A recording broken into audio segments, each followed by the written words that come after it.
Ser Podcast. Las 8 de hoy por hoy en Ser Podcast. Hola, muy buenos días. Empieza la semana que nos va a traer un cambio de estación, aunque no vaya a cambiar el tiempo. Hay una nueva borrasca que nos va a dejar más lluvia, más viento y más sensación de frío, y que ya ayer dejó imágenes de nieve e incidencias en varios puntos del centro del país. El hecho es que llevamos semanas atrapados en una especie de cadena de borrascas, lo mismo que la actualidad parece haber quedado atrapada en las decisiones que toma desde Washington Donald Trump y que tienen efectos en todo el mundo. Hoy se reúnen los ministros de Exteriores europeos para preparar la cumbre de Bruselas de finales de semana, en la que los países de la Unión afrontarán el gran reto que Trump ha puesto sobre la mesa, un cambio en la historia de la construcción europea para que nuestro continente asuma el gasto de un rearme militar inédito.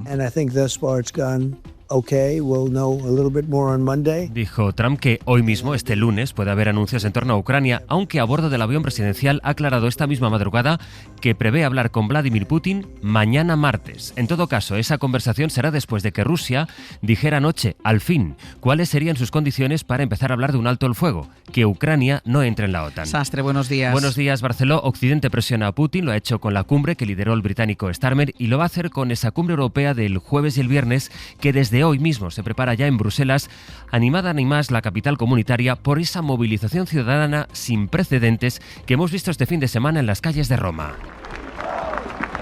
Una imagen muy simbólica que además se produjo en la capital de la Italia de Giorgia Meloni. Miles de ciudadanos manifestándose para reivindicar el papel y la unidad de Europa. Y ese es el debate político que se traslada aquí a España. ¿Con qué apoyos cuenta Pedro Sánchez para reivindicar un aumento del gasto en defensa del que sus socios recelan o directamente se oponen? Solo Europa sabrá cuidar de Europa. Es mucho mejor que esté en nuestras manos que en manos de aquellos que o bien no la estiman o bien la quieren destruir. ¿Y eso qué significa? Pues eso significa que tenemos que dar pasos decididos para poder también garantizar y proteger Europa por nosotros y nosotras mismos. Cuenta El País esta mañana en su primera página que el gobierno se está planteando aumentar el gasto militar inyectando entre 3.500 y 5.000 millones antes de 2029. Y es interesante el mecanismo, porque eso el gobierno lo puede hacer gracias a una disposición excepcional que se incluyó por la pandemia en 2021. Una disposición que permitiría mover el dinero de una partida a otra siempre que no supere el techo de gasto y sin necesidad de pasar por el Congreso. Hoy por hoy noticias.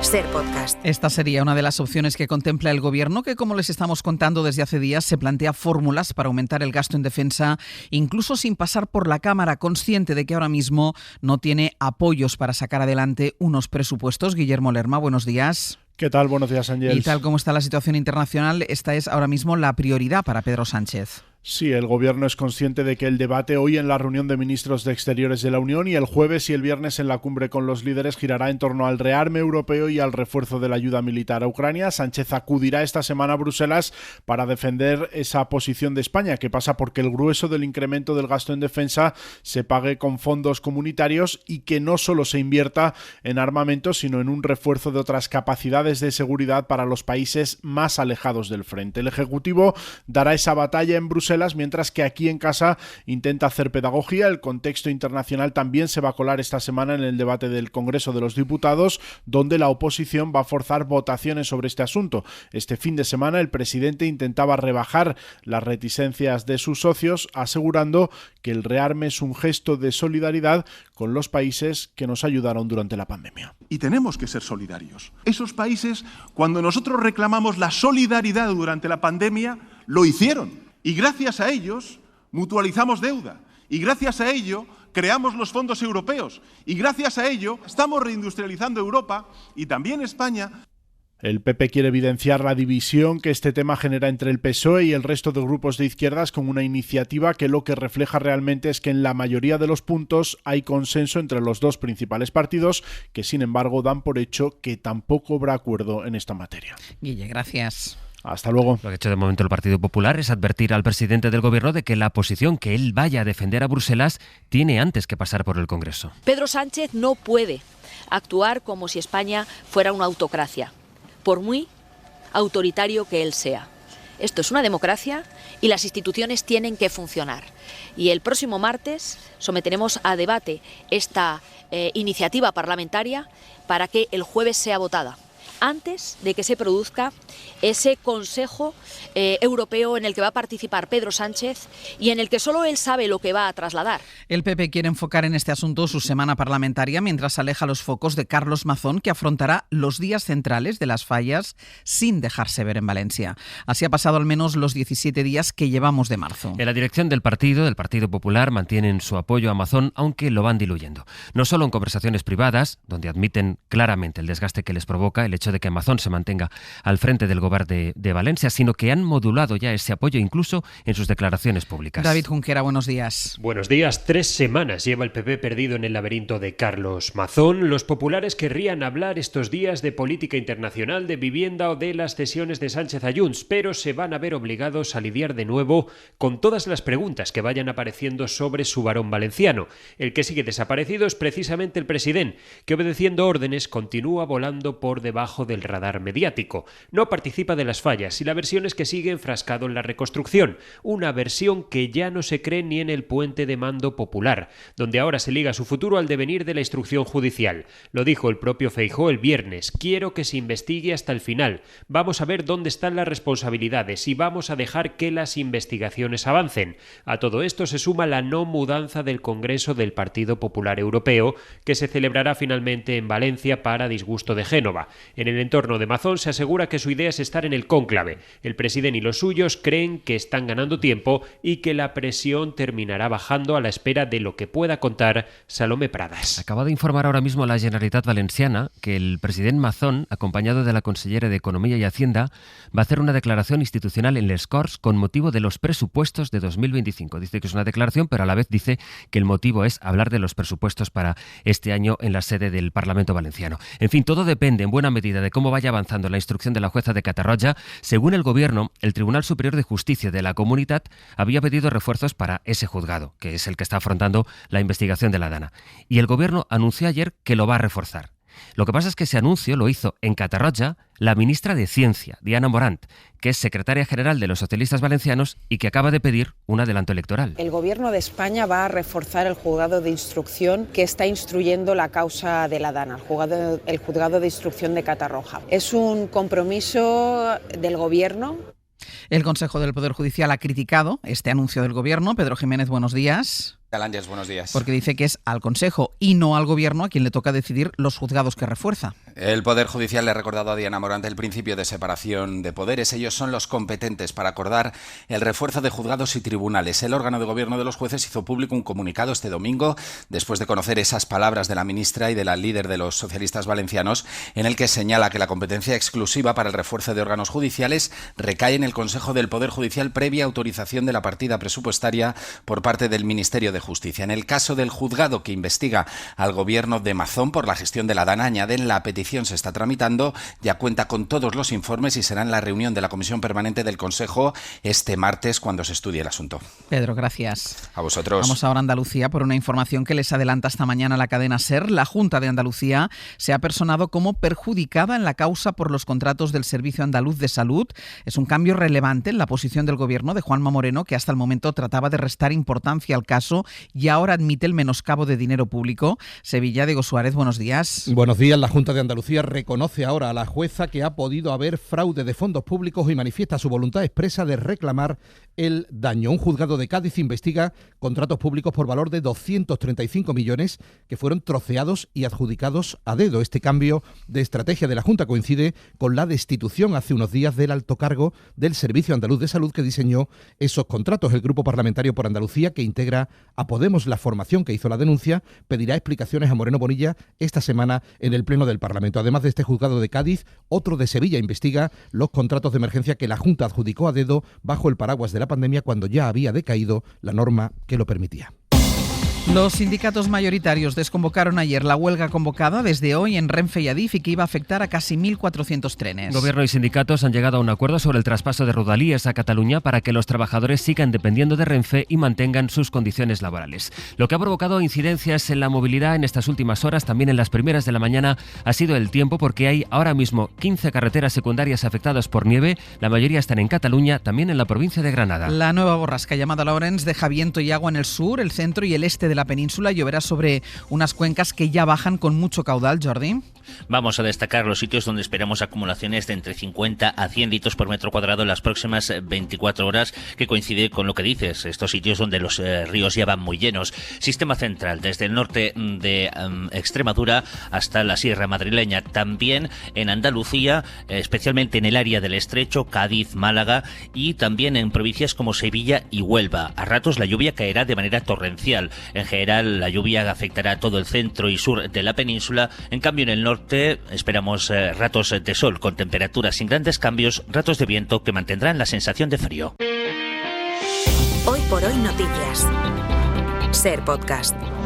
La imagen que vemos ahora mismo en las portadas de la prensa internacional nos devuelve a Estados Unidos por la decisión de Donald Trump de deportar a El Salvador a migrantes venezolanos. Un juez federal se ha opuesto a esa deportación cuando el avión estaba ya en el aire, pero la Casa Blanca se ha llegado a acoger a una ley del siglo XVIII para justificar el traslado de personas migrantes sin necesidad de autorización judicial. El presidente de El Salvador, socio de Trump, Bukele, ha publicado en sus redes sociales el vídeo de cómo a los 230 hombres, sobre todo de Venezuela, se les quita la ropa y se les rapa la cabeza. Trump ha justificado esta deportación diciendo que son miembros de una banda criminal. En cualquier caso, esto demuestra cómo Trump se mueve en varios frentes, exhibe mano dura con la inmigración, espera hablar con Putin mañana mismo y además ataca a los hutíes en Yemen para mandar un mensaje a Irán. Pablo Morán, buenos días. Hola Ángels, buenos días. Y así es como Trump mantiene el control de la agenda.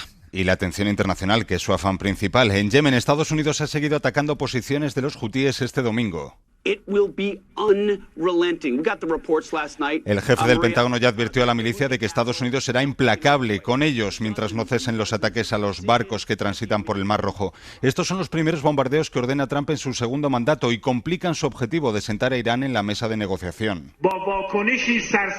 El jefe de la Guardia Revolucionaria respondía este domingo que se defenderán de forma dura, decisiva y devastadora frente a cualquier amenaza.